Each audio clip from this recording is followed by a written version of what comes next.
We are now recording, thanks to FOM and reminding me. Good evening, everyone. So the first thing I want to mention is the upcoming assignment. And the upcoming assignment is you will do an interview. And in that interview, we want you to interview someone who works in human resources.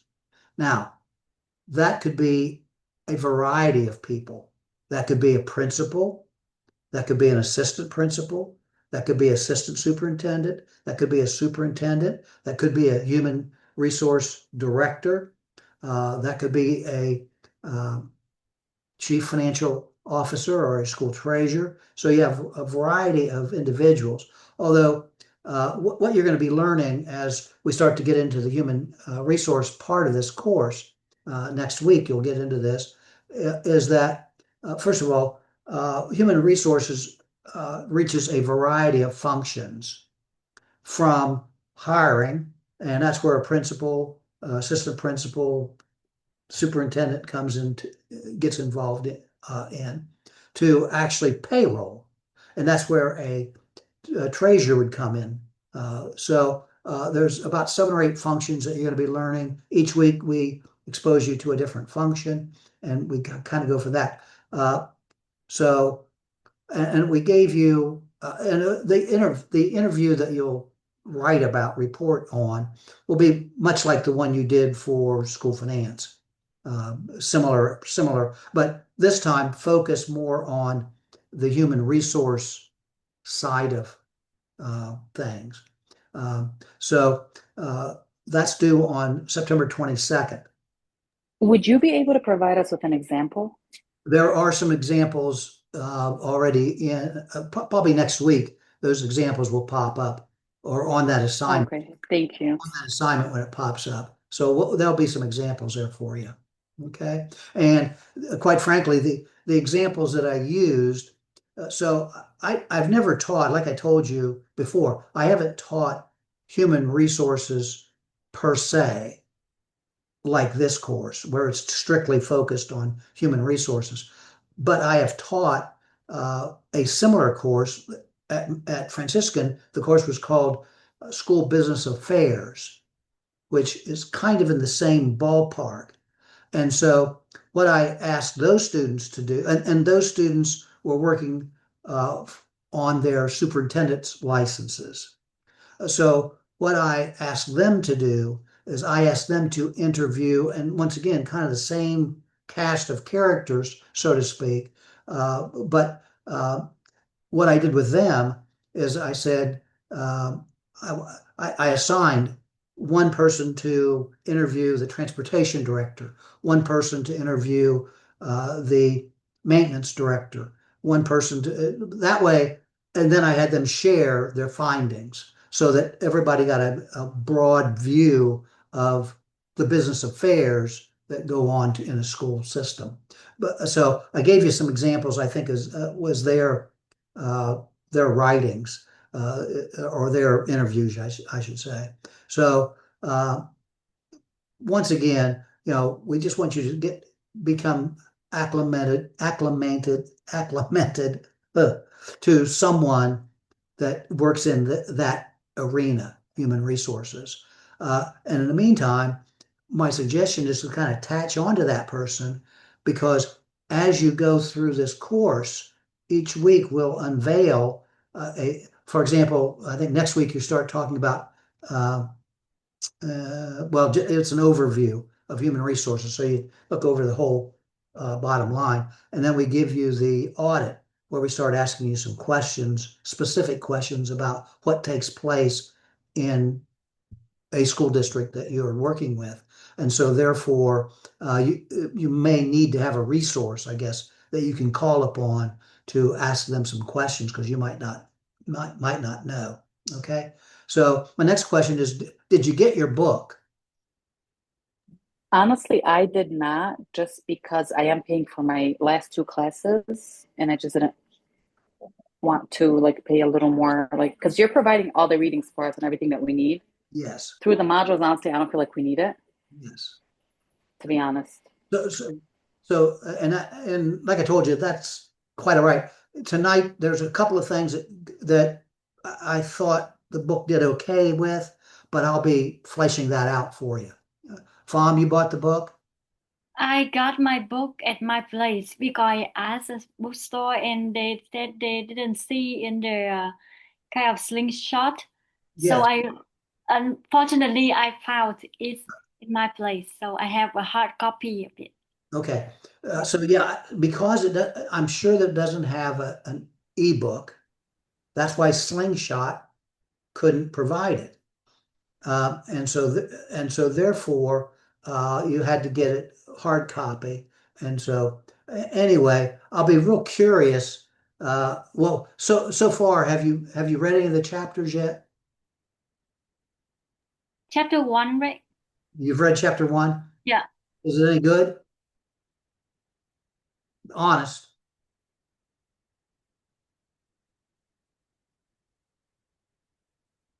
But I can read the stuff, the material you gave me. I Yeah. think that's enough for me. And Okay.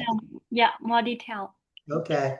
Okay. So the quiz next week, and by the way, the other thing that I decided to do differently here is I decided not to bombard you with videos to look at. So I tried to keep everything to about an hour uh, as far as the module is concerned. And I think that you'll still gain enough information with that to suit you. Okay. The quiz is going to have 10 multiple choice questions and it will have one essay question, short essay question. And I'll explain the essay question here in a moment. Okay. So, and the other thing with the Nawals particularly, you guys are at the end of this program. This program is transitional leadership. So therefore, I realize that you guys have already learned many, many, many of the concepts about things like different leadership styles. You probably learned different things about creating a positive work environment, and so Yes, therefore, yes. uh, so therefore, uh, I'm going to draw on you. I want you to draw on your learnings from your other classes, I guess, is what I'm going to be asking. Okay, so let's start off. And the first objective was to identify and explain each organizational leadership style, including the pros and cons of each one. So, Fom, give me one. So that my is servant Servant leadership. leadership. Yeah. And by And the way, it, well, go ahead. Tell so me. it focuses on how we care for the staff or the people we serve with empathy and kind of we put our feeling and our care for them to understand uh, even though their personal life to support them and kind of the leader always besides with the people that the leader serve. Yes, relationships are key. Yeah. Okay. Yeah. And the servant leader, and it didn't surprise me when I saw that you have found that. Obviously, in your vocation, Yeah. uh, you are a servant of the Lord, and so therefore it fell right into place that that would be the leadership style that you would prefer. What's the pros of servant leadership? That style. You mean the main Well, characteristic? well, what are the what is an advantage of being a servant leader? Um, the advantage that the leader can get more understanding of Okay, the people and when the people they can feel somebody care for them. So bingo. You know yeah, the respect. You yeah, the respect know, they that the way we the leader can more motivate. Yes. Yeah, motivate. And you know, those are all that's the positives of the pros. Here's a con. So a con is that you might find that individuals appear to respect you, but when in fact they might not respect you. Mm. And Yeah. so that can be a problem. Decisions take a little bit more time. Now, I know that the Nawals have another style. Go ahead, one of the two Nawals. What was your style?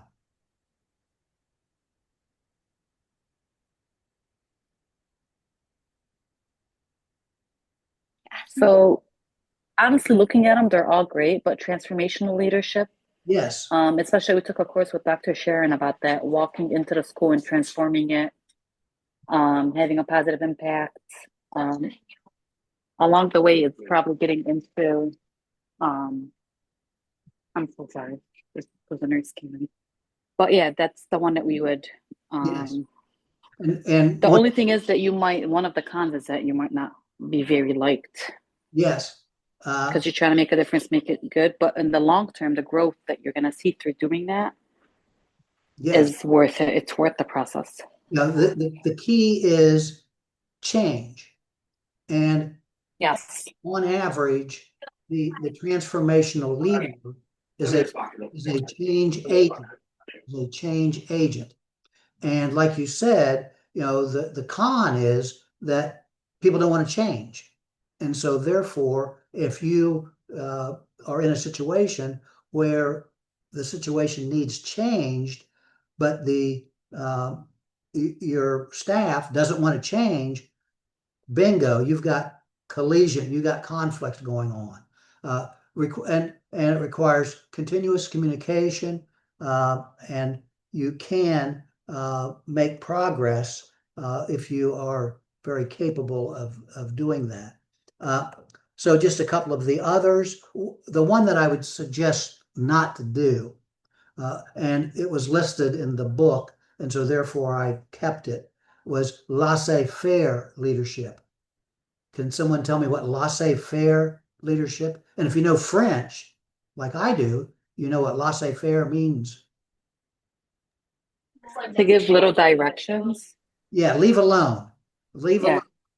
Little direction. You know, and so consequently, the advantage of that is perhaps things will go, you know, I mean, if you're not causing anybody any commotion, you know, asking them to make changes and you know, they're going to be comfortable probably. But the problem is you might not get anything done. There's a possibility, particularly if the individual lacks motivation and you're a laissez-faire leader, that's not going to produce any good results. Another one that lots of people, and what I find is that individuals beginning in a leadership role purport to be a democratic leader or participative leader. What kind of leader is that?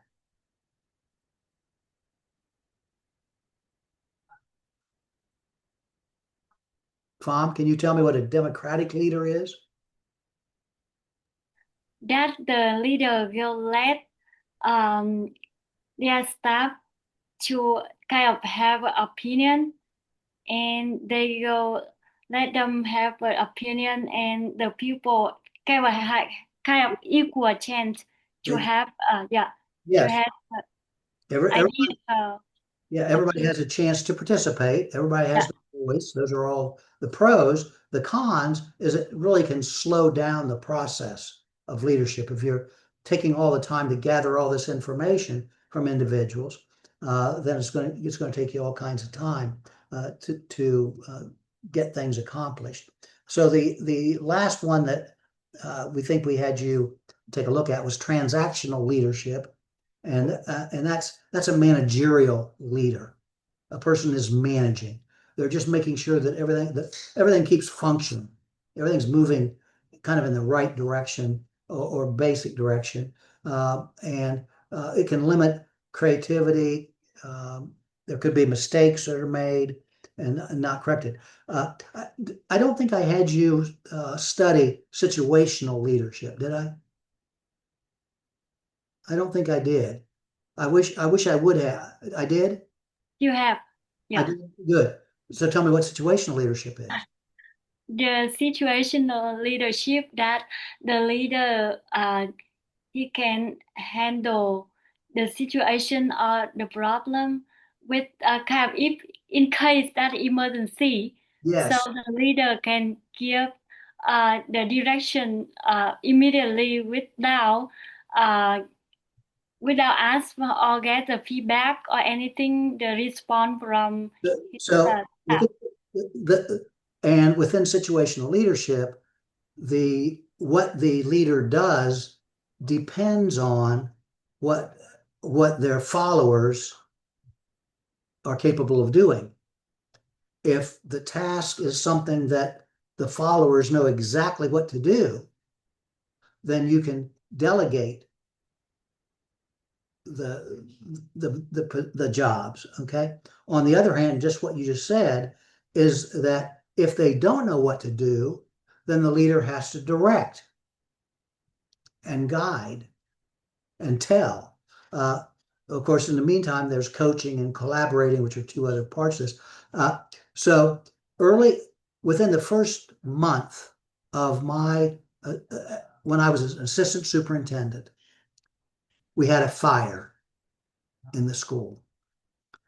And it was at the end of the day. Thankfully, no students were in, but we were in a faculty meeting. I was running a faculty meeting.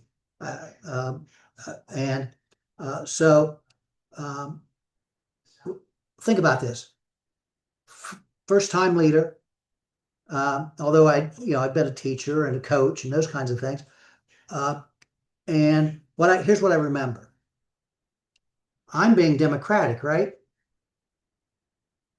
They needed direction. And they told me, one of the people told me, tell us what to do. You are our leader. And that hit me. I go, oh yeah. So the bottom line is, in my opinion, a leader has to have bits and pieces of all of these type of styles. And that's why, in general, for me, situational leadership is my style now these days, because I look at what people can do, and think about this, and even as a teacher, you have students in your class who do not know what to do. Well, you can't be laissez-faire with them. You've got to be direct with them. Now, if you're fortunate and you have students who know what to do, then you don't have to direct them. You can guide them. And so that's the way that goes.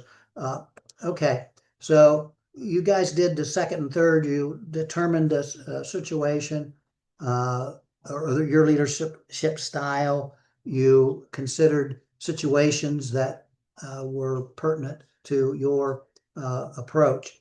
So the next objective is describe and explain the qualities of a productive work environment.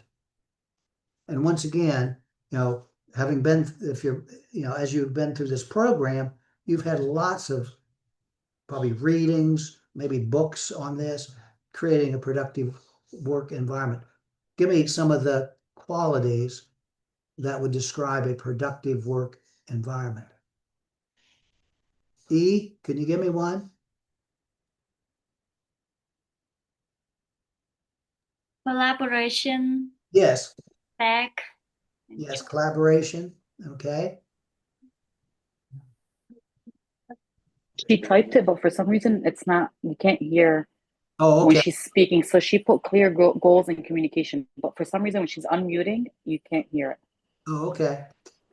So she said collaboration. Yes, clear communication and collaboration. Yes, clear communication, collaboration, Clear goals. clear goals, mission. Yes, trust.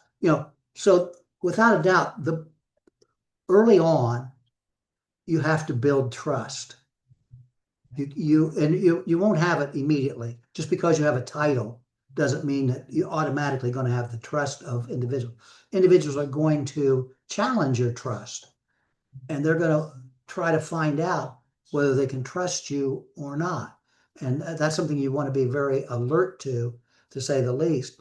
And in the meantime, with trust, you build psychological safety, which is another productive characteristic. You have to provide opportunities for input and listen. You have to have a developmental mindset. In the meantime, you want to try to de-stress employees as best you can. Okay, so those are just a few of the productive work environment situations. Okay, the next one is acknowledge ethical practices for all employees. Give me some of the qualities of ethical practices.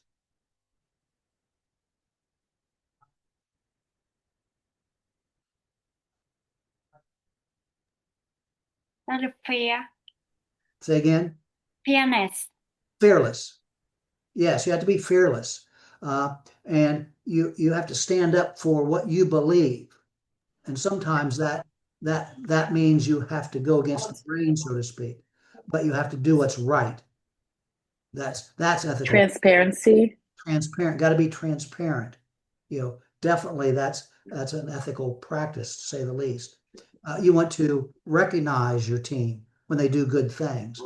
And it can't be quote unquote fake recognition. They have to feel it's genuine. You have to be sensitive. You have to be understanding. You have to be inclusive. And you have to put public interest ahead of yourself. So putting public interest ahead of self, I'll give you an example. And I probably talked about this in the school finance class. So I'm a superintendent. My Board of Education sends me to a conference. And lo and behold, I win a big screen TV. Now, I said to myself, my board paid for my way. That's all, I didn't put a dime into this. Should I take this big screen TV? And I decided not to. I decided to donate it to the school. And I think I exhibited ethical practice there by putting the school over myself, so to speak. Okay. So now this next section comes from the book. So make sure that you pay attention to this if you haven't read the book.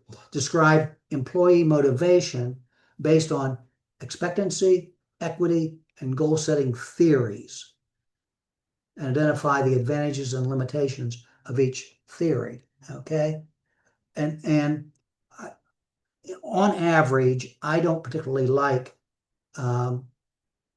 academic kinds of stuff. I like practical kinds of stuff, and this kind of smacks a little bit of academia. Okay, but I can bring it into practical means. So when we talk about expectancy theory, who can tell me what does that mean? Expectancy theory in leadership. Obviously, the word expectancy is the root word.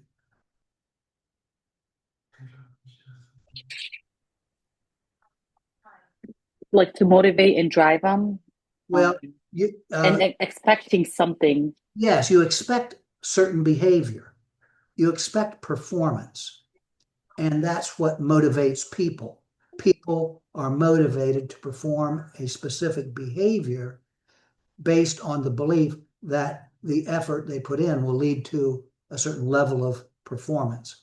And the advantages of expectancy theory is that it's flexible, provides clarity, it's practical. On the downside, it ignores feedback and emotions. So once again, the concept in a leadership role is you expect performance from the individuals. Now, once again, the laissez-faire person probably would not be subscribed to the expectancy theory. Okay, what's another theory? Instrumentality. Instrumentality. I'm not sure. Can we say Instrument. Maslow's theory? Equity. Did I hear you right? No. Go ahead, Eve. What'd you say? Oh, I said Maslow's theory. Oh, Maslow. No, that's a human needs theory, Maslow. Oh. Okay.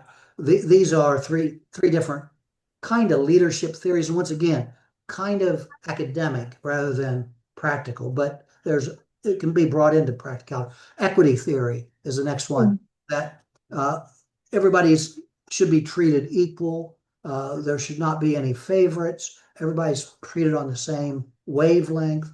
Fairness is what drives the process. And the advantage is, if you have two employees and one person is not very motivated, I'll give you, you can even put this in practicality, back to equity theory. So, I was a principal at a vocational school. I had two secretaries. One secretary did certain kinds of things, and the other secretary did other kinds of things. So whenever there was a new task, and one secretary, both were nice people. One secretary was not very productive. I'll just put it that way. A nice person, but not overly productive. Okay. The other lady was extraordinarily very productive, ultra productive. Guess who got all the work? The one with the lady who was ultra productive. That's not fair. And I did point it out to my supervisor gently. I didn't, because there was a couple things that he assigned to that secretary, and she was already burdened. She was already doing 3 times more than the other secretary. So equity, being equal, doing things equally. The next one and the last one is goal setting theory. Obviously, the prime word there is goal setting. You're constantly thinking about the goal. What's our goal? What's our purpose? And establishing specific goals and producing specific outcomes. The advantage is it can be motivational, but the disadvantage is it can be somewhat rigid, and you don't want that. Okay, so those are 3 basic theories that were presented in the textbook that I decided to include in your work. Okay, and although I'm not convinced that it has a tremendous amount of practicality, it's still I can bring it to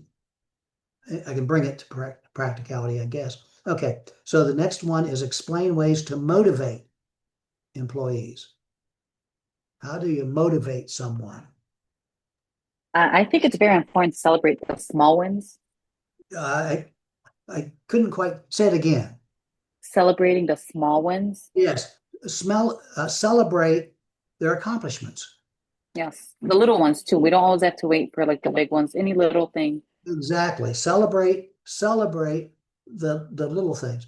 So when I was a superintendent, we were introducing technology into our schools big time. And I had some people who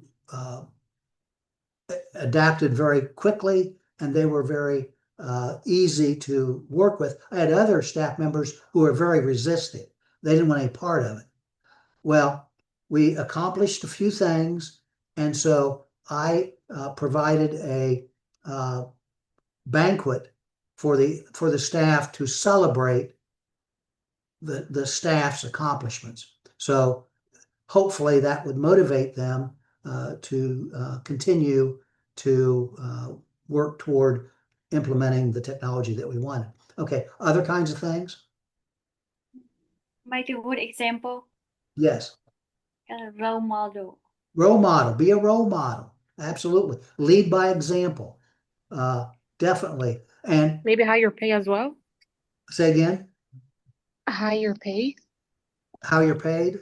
Higher pay. Oh, higher pay. Yes, pay. Pay motivates. Absolutely. And the benefits that go along with the pay definitely motivate. Other things, positive reinforcement. When I was coaching, I coached cross country and track, and I made a point to give two positive comments to every negative comment. And I believe in that wholeheartedly.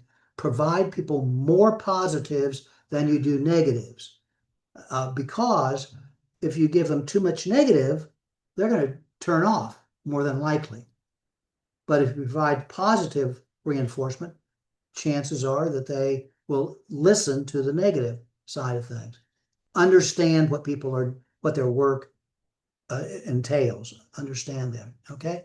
So that right there is those kinds of issues. Determine the issue. So we gave you some video on teacher turnover.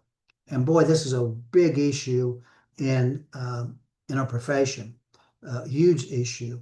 So what are some of the kinds of things that you can do, or what kind of things cause individuals to leave teaching?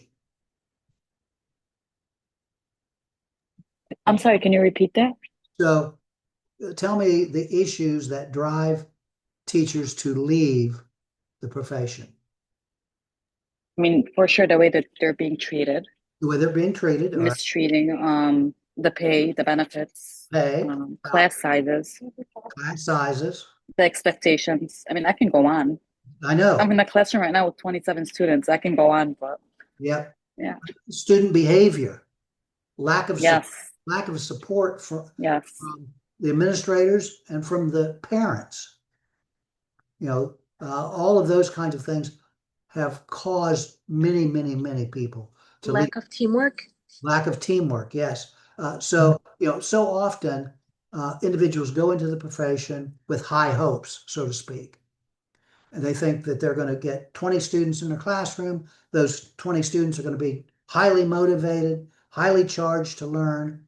They're going to give them instruction, and they're going to absorb it. And then they get in the classroom and find out none of that's correct, that it's very challenging. And then to motivate their students is very difficult, particularly when parents are not supportive. So those are all the ills of our profession. Limited resources. I'm sorry? Limited resources. Limited resources, absolutely. Definitely another area. And so often teachers out of their own pocket buy resources for their students. And that's unfortunate. So how do we recognize characteristics to help teachers feel satisfied, so to speak? For one, providing support, and then listening, lending and listening Yes. ear, Yes. caring about staff. Yes. Providing rewards of some sort, good working conditions, all the flip side of what you just talked about. Supportive parents, supportive administrators, good structure in the school, feeling where they feel that they are cared for. Okay. So these first three lessons were intended to kind of set the stage, if you will, for what you're going to be learning, which is human resource department functions, basically. And we wanted to give you some background with regard to that. Of course, the class was called Organizational Leadership and Human Resource Management. So I had to get a little bit of a few lessons in there with regard to that. And questions at this point?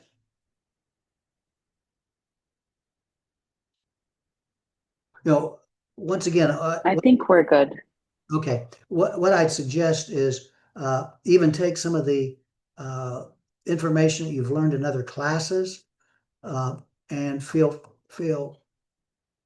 don't hesitate to think about those kinds of things when thinking about ethical leadership, because I know that that's discussed in other classes. When talking about work culture, positive work culture or climate, think about that. I know that you probably learned about the variety of different kinds of leadership styles. And I leave you with one last point, and that is a leader has to adapt to the situation in which they are in. And that's why I subscribe to situational leadership, because you have to be, there are times when you have to be transformational. You have to be a change agent. You have to, when you are a change agent, you have to know that there's going to be people who are going to be resistive to you. You have to understand how to work with individuals who are resisting you. And quite frankly, the easiest way that you can do that is you find those people who support what's going on, support the concept, support the activity that's being introduced, and bring them into the fray and get them to assist with turning those people, those resistors, into potentially positive employees. I think that you've all got a good basis for this quiz. 10 questions. Usually, if you remember, I usually have one question per objective. Maybe in some cases a couple. So keep that in mind.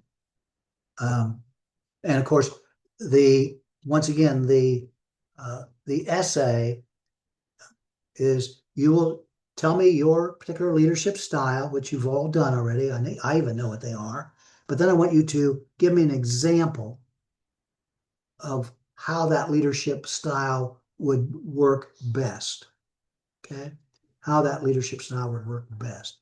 Just have a question. Yes. When is the quiz going to be and at what time? Okay. I think what I heard you say is the quiz will be on Monday, next Monday. It will show up at 6:00 p.m. your time. It will shut down at 10:00 p.m. Once again, if your power goes out or something like that, don't panic. Just text me. Tell me what's going on. We'll sort it out. We'll go from there. Okay. Okay. Because we do have another meeting with another instructor. I don't. But it's open till 10, so we should be good. Okay. So you'd like for me to open it up till 10? Yeah, didn't you say that it'll be open from 6 to 10? From 6 until 9. Oh, okay. Yeah, if there's any possibility of you extending it, please, because we do have a meeting with an instructor. I'll extend it till 11. Perfect. Thank you so much. Even some additional time. Thank you so much. No worries. I'm glad you made that, rather than stress yourself and everything. I'm glad you expressed the need.